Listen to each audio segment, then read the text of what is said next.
جب be be Fatima Zahra سلام اللہ علیہا کے لیے حضرت امام علی ابن ابی طالب علیہ السلام کا رشتہ آیا تو رسول خدا صلی اللہ علیہ وآلہ وسلم نے اپنی بیٹی کی مرضی جانی اور اس کے بعد تمام اصحاب کو مسجد نبوی میں بلایا اور حضرت علی ابن ابی طالب علیہ السلام کو سامنے بٹھایا اور فرمایا کہ جبرائیل اللہ کی طرف سے یہ پیغام لے کر آیا ہے کہ میں اپنی بیٹی فاطمہ کا رشتہ علی سے کر دوں۔ اور پھر آپ نے امام علی علیہ السلام کا نکاح پڑھانا شروع کر دیا اور کہا کہ اے علی، میں اپنی پیاری بیٹی فاطمہ تمہارے نکاح میں دیتا ہوں، تمہیں قبول ہے؟ امام علی علیہ السلام نے مسکرا کر کہا ہاں رسول اللہ، قبول ہے، اور فوراً سجدہ شکر ادا کیا اور پوری مسجد خوشی سے چہک گئی۔ کچھ ایام بعد آپ نے امام علی علیہ السلام کو بلا کر کہا کہ اے علی، فاطمہ کی رخصتی کا انتظام کرو۔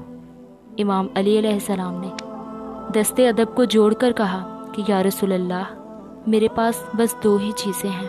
ایک تلوار جو اسلام کے لیے جنگ میں کام آتی ہے اور جب میں مزدوری کے لیے جاتا ہوں تو کھڈے کھودنے کے لیے کام آتی ہے، اور دوسری میری زرہ جو میرے نزدیک میرے کسی کام کی نہیں۔ آپ صلی اللہ علیہ وآلہ وسلم نے فرمایا کہ اے علی، زرہ بیچ دو اور جو پیسے ملے اس سے رخصتی کا انتظام کرو۔ امام علی علیہ السلام بازار جاتے ہیں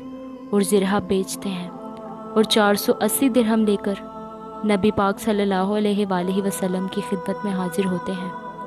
آپ صلی اللہ علیہ وآلہ وسلم نے ان پیسوں میں سے کچھ پیسے بی بی ام سلمہ کو دیے اور فرمایا کہ ام سلمہ، جاؤ فاطمہ کو دلہن بناؤ، خوشبو خریدو، اور باقی پیسے بلال حبشی کو دیتے ہیں کہ جاؤ بلال، ضروریات زندگی کا کچھ سامان مہیا کرو۔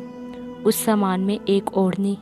ایک کالی چادر، ایک کھجور کے تنوں کا درخت، ایک کھجور کی چھال اور ایک پیڑ کے کھال کی بنی ہوئی چٹائی، 4 تکیے، ایک اونی چادر، ایک چکی، ایک مشک، تانبے کا تھال، ایک دودھ کا پیالہ، ایک پانی کا پیالہ اور ایک سبز رنگ کا مٹکا تھا۔ جب یہ سامان حضور اکرم صلی اللہ علیہ وآلہ وسلم کے پاس آیا تو آپ کی مبارک آنکھوں میں سے آنسو رواں ہونے لگے اور آپ پروردگار عالم کی دربار میں ہاتھوں کو بلند کر کے کہتے ہیں کہ اے پروردگار عالم، علی و فاطمہ کو دنیا و آخرت میں سرخرو فرما، اور جو ان سے پیار کرے تو بھی ان سے پیار کر، اور جو ان سے دشمنی کرے تو بھی ان سے دشمنی کر۔ بس بنت رسول اللہ دلہن بنی اور امام علی علیہ السلام دلہے بن کر اپنے بھائی عقیل اور حضرت سلمان فارسی کے ساتھ آپ صلی اللہ علیہ وآلہ وسلم کے گھر آ گئے۔ جیسے ہی حضور پاک نے علی کے چہرے کی طرف نظر کی، مسکرا کے سینے سے لگا لیا اور فاطمہ زہرا کے ہاتھ کو علی کے ہاتھ میں دے کر فرمایا کہ اے میری بیٹی، مجھے اس دنیا میں اس سے محبوب کوئی نہیں جو میں نے تیرے لیے چنا۔ اور علی سے کہا کہ اے علی، تجھے نبی کی بیٹی مبارک ہو۔ اور پھر اللہ کے محبوب کے گھر سے امام علی کی بارات چلی۔ اگلے دن ایک صحابی آپ صلی اللہ علیہ وآلہ وسلم کی خدمت میں آیا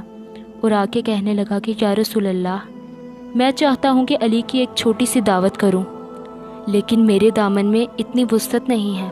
بس ایک چھوٹا سا جانور ہے جو میں قربان کر سکتا ہوں۔ اللہ کے رسول نے مسکرا کر کہا کہ اللہ قبول کرے گا۔ علی کو بلایا اور کہا بلال کمبر جاؤ بلال اور کمبر، پورے مدینے کو کہو کہ آج علی کا ولیمہ ہے۔ حضور پاک نے گوشت پکایا اور اپنے مبارک پورے مدینے کو تناول کیا۔ گوشت ویسا کا ویسا رہا اور پورا مدینہ علی کی شادی کا کھانا کھا کر اپنے گھر رواں ہوا۔